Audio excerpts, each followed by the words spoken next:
The Supreme Court today limiting the EPA's ability to regulate carbon emissions. The 6-3 ruling is not only a huge setback for the Biden administration, it also goes against warnings from scientists that countries should limit greenhouse gas emissions as the pace of global warming continues to speed up.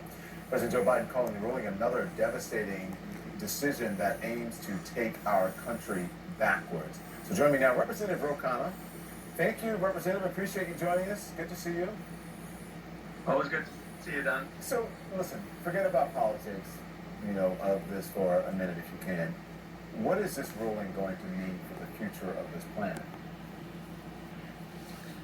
Well, I think Justice Kagan summed it up best in her dissent. She said, this is a court that doesn't know much about climate change. I mean, they're not scientists, and they're basically handcuffing the EPA. They're saying the EPA can't have emissions regulations on coal plants system-wide. They can't have caps.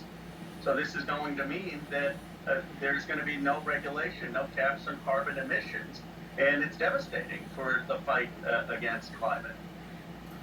So, Representative, the Health and Human Services Secretary, Javier Becerra, called the decision a public health disaster, and the data shows that people of color are most impacted by the climate crisis. 2021 report from the American Lung Association shows people of color are 61% more likely than white people to live in a county with a failing grade for at least one group. Are you worried that this ruling will disadvantage these communities even more? Yes, Don, and your question gets to the heart of the problem and why this court has a crisis of legitimacy. The reason we have Congress make these decisions is that they are more representative. They have representatives from Black communities, from Latino communities, from around the country. You have a court that is completely unrepresentative, that is not elected, and for 6 unelected people to make decisions on climate and take that power away from Congress, take that power away from the president who's appointing the EPA is just flat out wrong. And this is a court that's disconnected and really is abrogating to itself power and taking it away from democratic decision making. A crisis of legitimacy or just unpopular? No, it's a crisis of legitimacy. There are times that a court can make counter-majoritarian decisions as a check on majoritarian power. But this is a court that has totally been oblivious to any sense of public sentiment in modern life.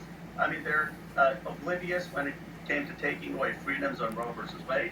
They're oblivious when it comes to talking about possibly taking away the right for gay marriage, possibly even Justice Thomas writing about taking the right away for contraception.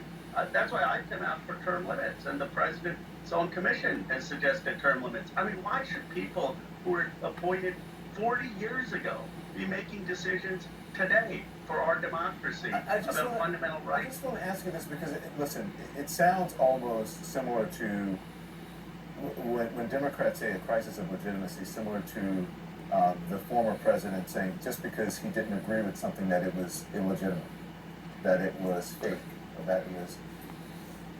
It's not, you don't think that that's a slippery slope that you're going down by saying that the Supreme Court is a crisis of legitimacy? I mean, they may not be very popular.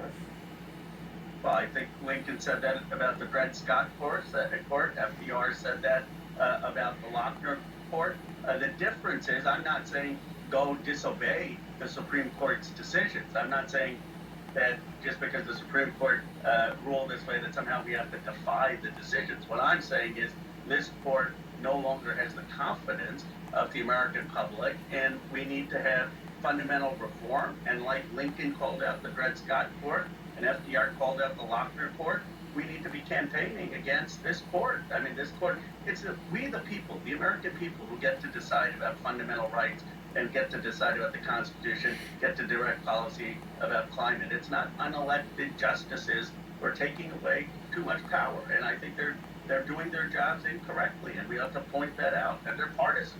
They're partisan. They're not some deliberative body. They are following a partisan agenda, and they're not.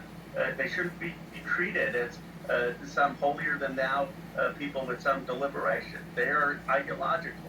I think there's no denying that it is partisan, right? When you have a Democratic president or a liberal president, then they nominate liberal and Democratic judges. Same thing with a Republican and conservative president, right? You're right, it is by nature political, the Supreme Court. Thank you, Representative Khan. I appreciate your appearance. Thanks so much. Thank you.